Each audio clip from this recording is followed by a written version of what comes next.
Is it time for you to test the investment game? What are those investments going to look like? Is it real estate? Is it lending? Have you questioned if it's really for you? Are you old enough? Are you too young?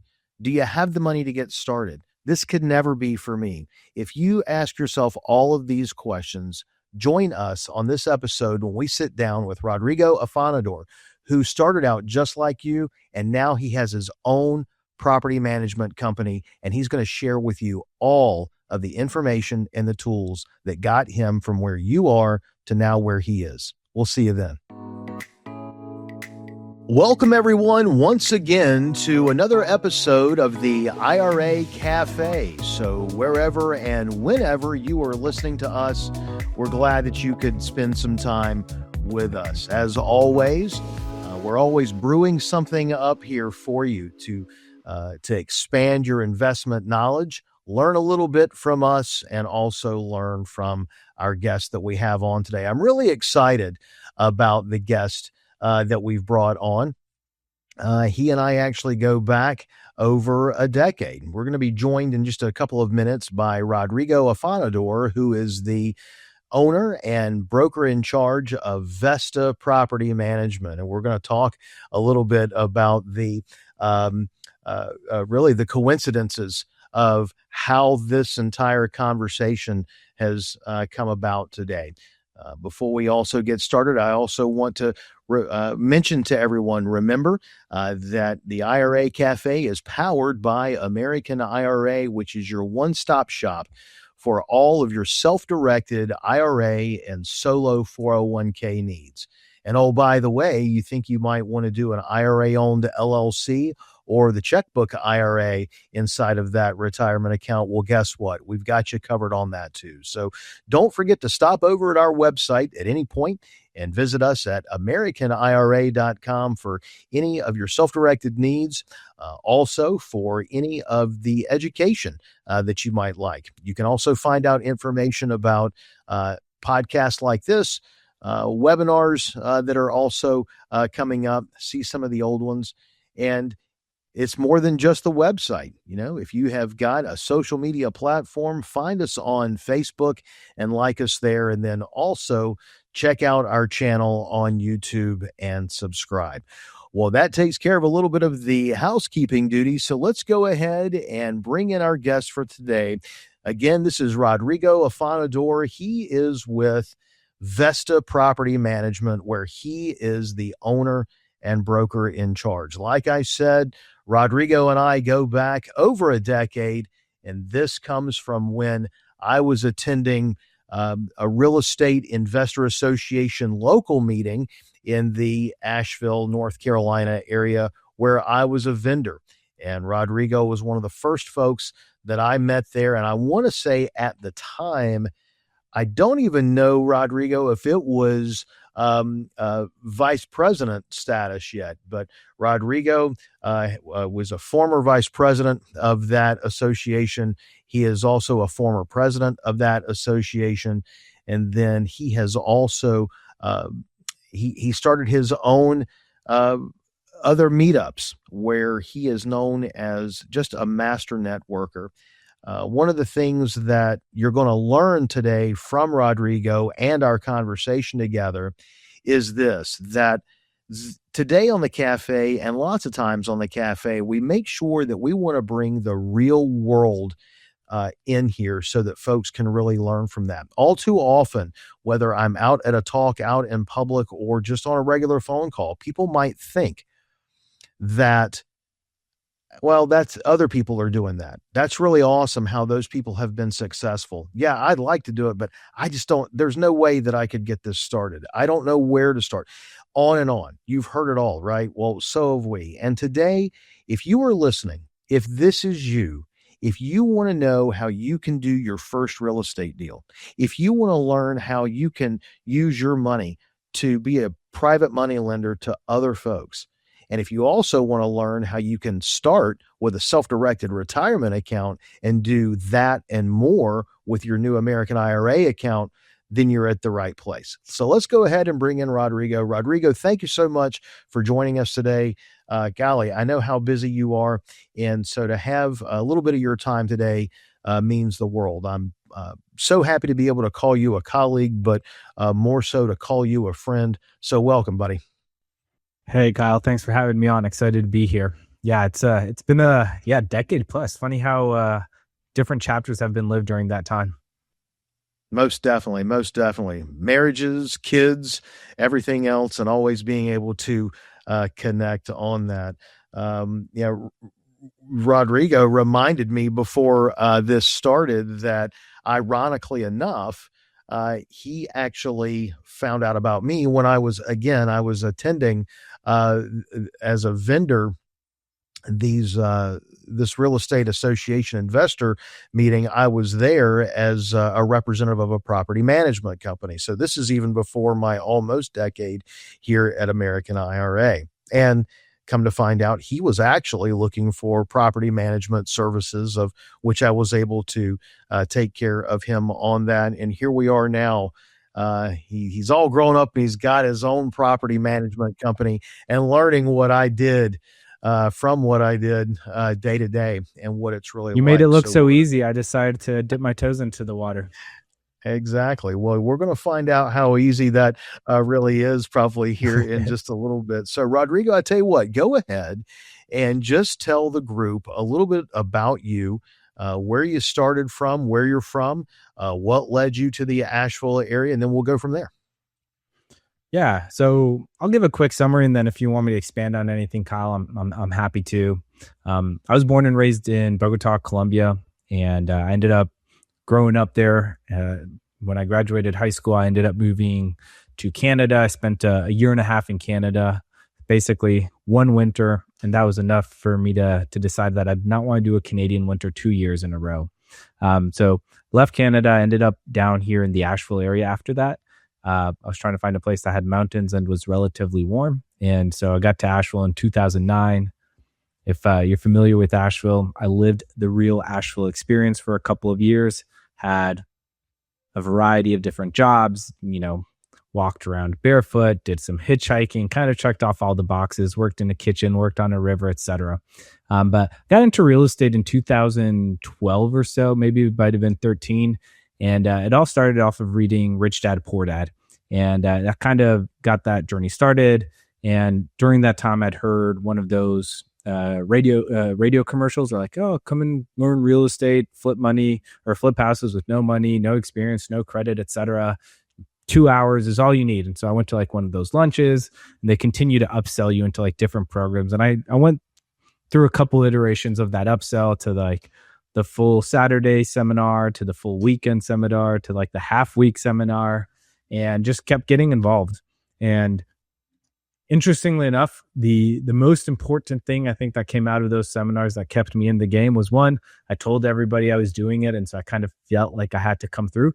But two, the biggest piece of advice or knowledge that I actually walked away was, find people in your local market that are doing what you want to do and get as close to them as possible. Huh. And so I came out of that seminar, and I was told that if I didn't find a deal in 30 to 45 days, it meant that it wasn't meant for me. Real estate ended up taking me like 9.5 months to do my first deal. But when I hit the ground running in Asheville, I just did what they told me. It was like, go find people. So I got involved in my local RIA and just started talking to anybody who'd be willing to give me some time. And through that process, I was able to be really mentored by a couple of incredible individuals who poured into me, and, kept making mistakes and kept learning and kept working and kept talking to these folks. And, that was, I guess, almost 12, 13 years ago. And in that time, there's, been a lot of iterations of what it looks like to invest in real estate. And but it's been a fun journey. No, definitely. And one thing I do want to kind of really check in here to really be specific about this, and it's going to play some importance of the folks that are listening to us, depending on their age. But Rodrigo, how old were you when you went to that first seminar? 21, maybe 20, 22, somewhere in that 20 to 22 range. I don't remember exactly. Gotcha. And you were doing all the things, still had all the jobs. I want to say at that point, that was still the long-haired Rodrigo that I remember that was working at one of the restaurants in downtown. And again, we're really setting this up, and Rodrigo and I can smile about this now, but and smiling then too. Okay. But again, this is the reality, folks. 21 years old, Bogota, Colombia. Obviously he was younger when he moved away from there, but he's not just moving towns. He's moved into a couple of different countries. He is settled in a town and was getting himself immersed in what he's talking about, all of Asheville, if you know about Asheville. And he became really ingrained in that. And then he knew that, okay, what's next? He didn't stop there. He didn't stop all of his other jobs that he had because he knew that he couldn't yet. And, but he kind of hears about real estate and he knows that's what he wants to do. So keep that in mind. Age, he wasn't retirement age. I'm guessing, wasn't dipping into the artesian well yet. He knew that he wanted to create that. And what was it going to take? Am I tracking pretty right on that, Rodrigo? Yeah, absolutely. So like when I got into real estate, I moved out of working inside of the restaurant business. I was a server, and I was working at a law firm at the time as a legal assistant and going to school at night. So all of my real estate beginnings were, from somewhere like around 6 o'clock to about 9 or 10 o'clock at night. And then just weekends was when I was going out to the properties. And then the evenings I was doing, all the calling and the following up and the just trying to find somebody who'd be willing to meet with me and maybe, sell me a house at 50 or 40 cents on the dollar. Yeah. One of the things we've always talked about, and I know a lot of the folks that you're going to talk about. You don't have to give any names, but talk to the audience a little bit about the people that you surrounded yourself with. Talk about what they were doing and maybe some of the things that you would ask them, or how they lent their time and why those people were so effective. Can you give us some examples of their persona? Yeah. So I think the biggest thing that all of them had in common is that, and I think this is true for most people, even if real estate's not the main focus, if you're further on in life, and I'm not old yet per se, but as I'm noticing this trend for myself, is you want to see people win in general. Like that's, I think, an overwhelming desire that most people have is you want to see other people win. And that really, I think, gets solidified when advice is given and then advice is followed. And the more advice that is followed, the more advice is given. I think it gets more detailed, it gets more in depth, it gets more applicable to your specific situation because the person giving the advice has seen that you're willing to follow it and interact with it. And maybe not always follow it to the T, but if you like, a lot of how I got started was somebody would say, hey, looks like you're trying to find a deal. I was like, I'll do anything. They're like, okay, here's a random house. Can you go knock on the door, take 5 pictures and just do like a random list of things? And I would just go do it. And I'd have this checklist of whatever, a couple of these different folks had asked me to do. Sometimes it required me to climb through windows for abandoned houses, work myself into them, talk to people who were very angry. But I was able to show that if you gave me something to do, or if you gave me advice, that I'd be willing to follow it. And I would come back and say, hey, here are the results. Here are my next set of questions. And so as long as that like feedback loop continued, and it still continues to this day, I definitely have a long ways to go on knowing things, and asking questions is a big piece of it. And then again, it really follows with when you get advice, follow up on the advice. Either tell somebody that you did the advice or tell them that you didn't follow through on the advice and give some reasons why. Not, it's not like you have to follow people blindly, but at least show that you considered what they said and why. So I don't know if that answers your question. I think that was pretty vague, maybe. No, it actually does. I mean, the one thing that you Okay. always do is give such great information, and it's based on the experiences and just that information. And folks, listen, we've had lots of folks visit us and have a sit down in the cafe. I can't stress enough, and it's not because I know Rodrigo, but I know I've watched him grow, and this is why, just as he said, he wants to see people succeed and win. And I can tell you he does. From knowing him personally and professionally, he does. And I think we probably want to hopefully say that he never dealt with any upset people because he had just crawled through their window. I think that was These were all vacant houses. Yes. Lots of door knocking happened before I was crawling through windows. But I mean, this is like at the beginning. So if you remember in Asheville, like 2013 to about 2015, 2016, there was this like awkward dead period between, from what I heard, that, you know, some of the still coming out of the 2008, there's a lot of empty property. I don't think that's as applicable now as it was then, though. Gotcha. No, I mean, definitely. And that's the thing, is that I was in that area the entire time that Rodrigo's been talking about this, and he's sharing a lot of truth. Well, let's talk about when you did finally land your first piece of real estate. Tell us about the first investment property. Tell us a little bit about the deal and what was involved in it. Yeah, it was a mobile home, and I was feeling a little anxious. I think I was like 12 or 18 months in, and to that point, I'd only done a few wholesale deals. And so I really wanted to like own something. And I found this old mobile home on Craigslist, I think back in the day. And it was in a 55 plus park, which I didn't think mattered, but we'll find out that it did in a moment. But yeah, I bought this mobile home and needed a ton of work. I bought it out of somebody's estate. I used a credit card, did a cash advance to buy the mobile home, and use that to renovate it and to fix it up.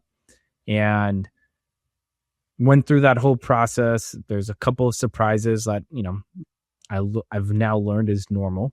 And I don't remember exactly what the numbers were, but I think I bought it for $3,000. I put something like 10,000 into it. So I was all in for 13-ish or so, let's call it. And I was trying to sell it for like 20. And it was going relatively well, except everybody who was interested in buying the mobile home was under the age of 55, and it was a 55 only park. And so this went on for a while, and ultimately what I ended up having to do, unfortunately, was selling it back to the owner of the park, I think for like $6,000.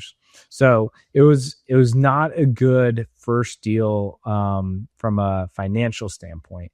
But it was one of those things that of just like taking action and being willing to go into the unknown. And I learned more in that deal that kind of set me up down the road that I don't know if I would have ever learned that by reading books or necessarily. I could have, but at that point, I think action was a little bit more important. Also, I think age had something to do with it. You know, I was very risk tolerant at that point.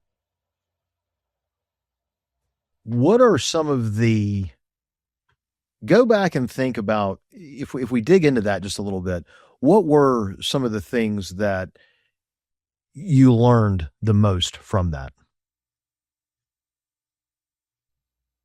I think the biggest thing, and I've taken that with me now, is just having multiple options on the back end of a deal. So even if I'm buying a property as a fix and flip, and that's the intention, that's the primary, just making sure that like, okay, what happens if it doesn't sell? What's the pivot? Can I hold it long-term as a long-term rental? Can it turn into a short-term rental? You know, what other options are there? Because on that one, I didn't have any other options. There's no rentals were allowed in the park. Again, no, you know, it's 55 only plus. And so I was kind of at the mercy of the park owner.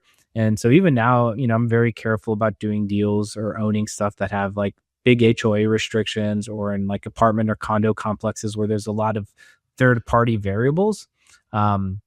Just because of that experience. So I'm a little bit cautious about getting into a situation where I don't have like the full autonomy that I would like to have with a piece of real estate that I own.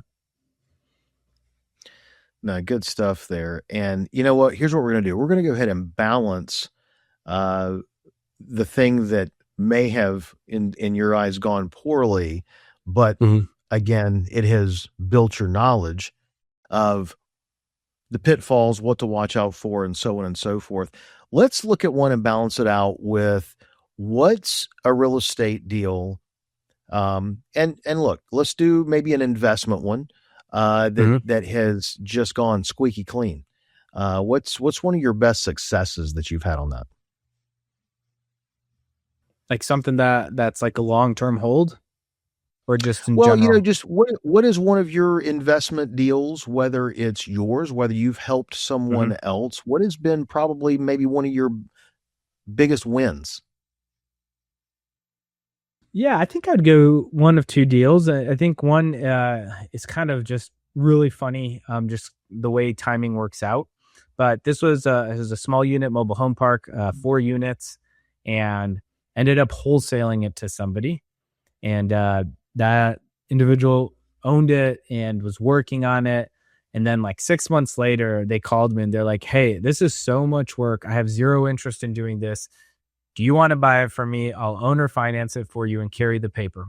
And so that was a great deal. Still own it today, still making payments on it today. But it was a mobile home park, 4 units that was completely run down.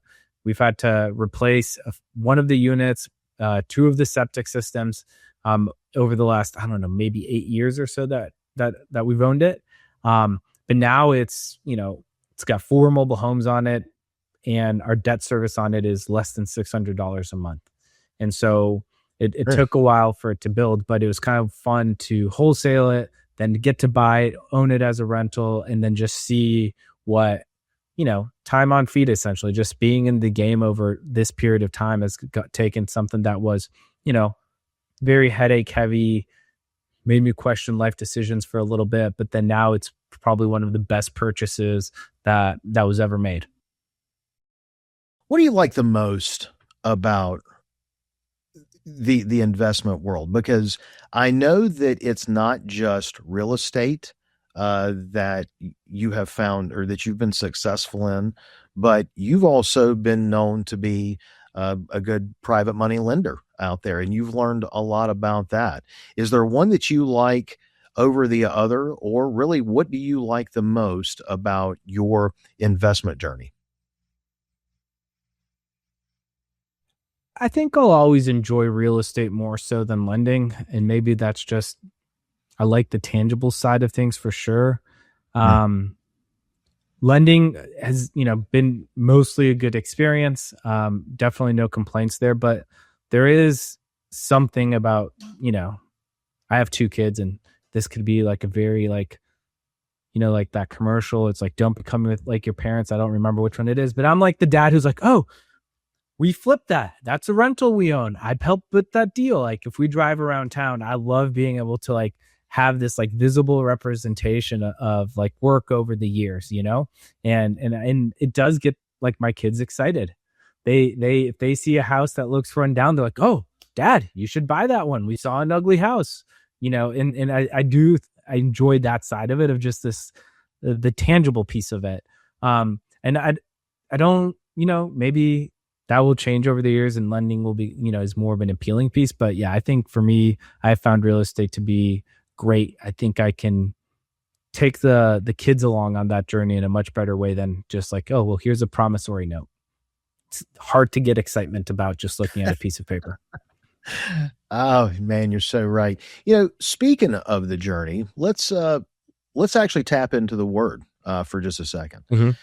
One of the things that you're bringing to us on our webinar series, and by the time some people will see this, or if they've circled back around and come to listen to this podcast, either they've already seen that webinar or they're going to tune into it later. But one of the things that you and I have talked about that you wanted to highlight in one of your presentations with us really is the journey. And whether it's the chasing of the journey, knowing if you're in the journey, is the journey the journey. Can you actually lend just some time to that here and tell our viewers and our listeners what you really mean by that, what it means to you, where you are in your journey, um, in hopes that they can either see themselves on this type of path, or what can help them shape their own path? So, subject to change, because maybe if I have this conversation a year from now, I might give a different answer. But I think that like when I first got into real estate, the journey was very destination oriented, right? It was like, how many deals are we going to do this year? What's our total revenue going to be? How, like, when we were marketing heavy, it was about how many pieces of mail are going out the door every week, how many phone calls are being made. It was very like number driven from did we achieve this number or did we not achieve this number? And I think as the longer time that I've spent in real estate and just having a family and things, I've realized that a lot more of my focus is shifting to what do I want to be doing on the journey? Because I'll always enjoy working on different things. Like I enjoy the work. I enjoy being involved in real estate and whatnot. And so I think the question isn't so much about what am I trying to achieve or what's the goal that we're trying to reach. And right now, my view of journey is more of, do I enjoy the scenery of the place that I'm hiking? Essentially, if we're going to use that hiking metaphor, if I'm on a journey, I care more about who I'm hiking it with and what the views are and things of that nature than how quickly I can get to the top. And that's one of the main reasons, that I ended up getting into property management, because I enjoyed that cadence of business and that approach. It's a slow approach, right? Like rentals are slow. You're not running around fixing houses and walking away with, large paychecks, right? This is about repeated small decisions that stack over time. And that just really resonates with me right now. And I think that that's not something that I would have noticed or necessarily appreciated 10 years ago, 12 years ago when I first got started. I was very much chasing a specific outcome. Very wise, very, very wise. Again, folks, I know I said it at the beginning and I talked about it before he really got going, but the knowledge you're getting right now, come back and watch this over and over. You are going to hear something different every time you listen to this podcast. Promise you. All right. So in this journey right now and along this trail, we have come to Vesta Property Management. Now, again, some full circle things here. A lot of people who know me, a lot of folks who have been guests on the podcast know that this is something that about a year ago became very new to me, being a podcast host. So I learned a lot, and I was trying to always think back, man, how did Rodrigo do this? And he makes it look so natural. There was one podcast I was involved in at one point, and it was his, and that was it. He had me on and we were talking about self-directed IRAs and how you could use that for private lending. He loved it. And so it was always great to know that that the first podcast I was on was Rodrigo's, and now here he is on ours on the cafe with American IRA. So again, just wanted to bring that around the irony and the coincidence of everything. So let's talk about the journey where you are now, the stop along the way, and Vesta Property Management, where you took the leap. You're now the owner of Vesta Property Management, the broker in charge. Tell us about how many properties you've got. Tell us about your company. Highlight it, and tell us why your property management might be a little bit different. Yeah, so we started in fall of 23, I think. And really that last couple months of 2023 was just about kind of trying to wrap our heads around the transition from self-managing to working with other folks, right? So after Kyle left the property management business, I did as well. And we took all of our management in-house. So Kyle, when did you leave Tons of Rental? Was that 2015, 2014, something like that? I want to say, yeah, It's been exactly, just about 8 years and 9 months, but who's counting? But it's been just shy of 8 9 years years. and 9 months ago, I left as well. And so that's how long we self-managed before we started. And even when we were working with tons of rentals, we were self-managing part of our own portfolio. And I wanted to find another property manager during that time. And every time I had a conversation with somebody else, I just walked away not feeling excited to hand over what we were doing and the way we were doing it. And so when we opened up in 2023, a real focus was on seeing rentals more of like as an asset management piece versus just, hopefully nobody calls me type of management. And so we're very data focused, just coming out of like the, flipping houses. We were always tracking our numbers on a weekly basis and just trying to really understand and gain that like 1% edge on anybody else who was marketing to owners. And so a lot of that approach we've taken in. And so Vesta runs basically in a cycle in 3 buckets. So bucket number 1 is leasing. That's where we just totally focus on tenant placement. And part of our leasing experience is getting weekly updates to our owners. We share all of our numbers, openly, like how many leads came in, how many applications have been submitted, how many showings have been submitted. And we share with you, kind of how your specific vacant property is performing against the portfolio. So an example of what that looks like is under leasing is if on average it's taking us 15 showings to get 1 application and we've got 20 showings with your specific property, we know that there's an issue that has to be addressed. Typically it's price, but not always. And so being able to compare specific property performance against our portfolio and doing that on a weekly basis, make sure that we're kind of catching things on the front end versus, waking up 3 months later and being like, oh, why is this property not rented? We typically know why properties aren't renting very quickly. The second piece of that is management. And management is kind of a lot of where you would think of most property managers live. Just, answer the phone, answer emails. If there's a repair, you respond to it, etc. What we do there that's a little bit differently, maybe other people do this, not sure, but all of our property maintenance is shared with the owners immediately. So if we get a work order as an owner, you get brought into that conversation right away. So there's no work going on behind the scenes. There's no work orders that you don't know about. You can, as an owner, choose to be as involved or uninvolved as you want when it comes to maintenance. And this is important because if you're active in real estate, more than likely you have some really good connections with different vendors or subcontractors. And so we like our team a lot, but if you're getting better prices or better service from somebody else and you want to handle that relationship, the way we built our maintenance department allows the owner to kind of take over maintenance on a case-by-case basis whenever they think that they'll do a better job than us. And that's fine with us. Our goal is to make sure that the owners are empowered to execute their vision. And so that's kind of the management side of it. And then the last piece of the puzzle is build. And building looks different for every person. Are you trying to build equity? Are you trying to build cash flow? Are you trying to build your unit count, etc.? Our goal is to help provide you the information, whether that's through our weekly newsletter that gives you the market numbers so you can see how the leasing numbers are doing. Should you buy a property in this given zip code or not? And then also we partner with a company called Blanket, and it basically provides asset level, like kind of portfolio management insights for you. And so if you think of like a Merrill Lynch or a Schwab account, when you log in, that's what you're seeing. It's running pro formas on a daily basis. So any day you log in, you can kind of see what your projections are over the next 20 years. And those projections are pulled directly from our property management software. So it's going to give you insights based on historical performance for your property. What's your average monthly spend on maintenance? What's your average vacancy since we've been part of managing it?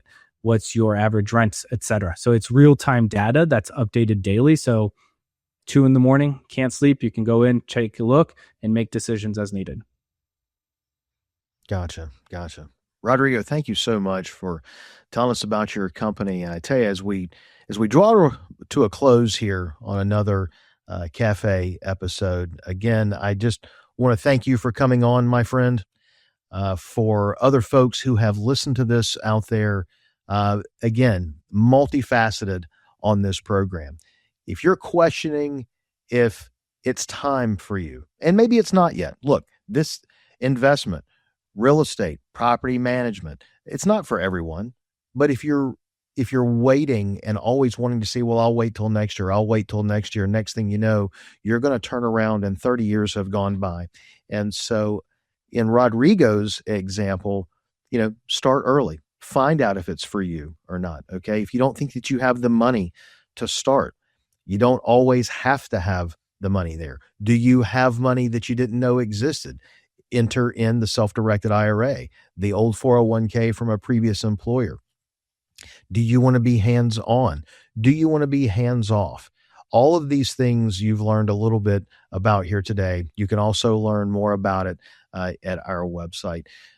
Coming back to Rodrigo here, hearing where he began, and now it coming full circle to where he is, it has been a pleasure of mine to be part of that journey.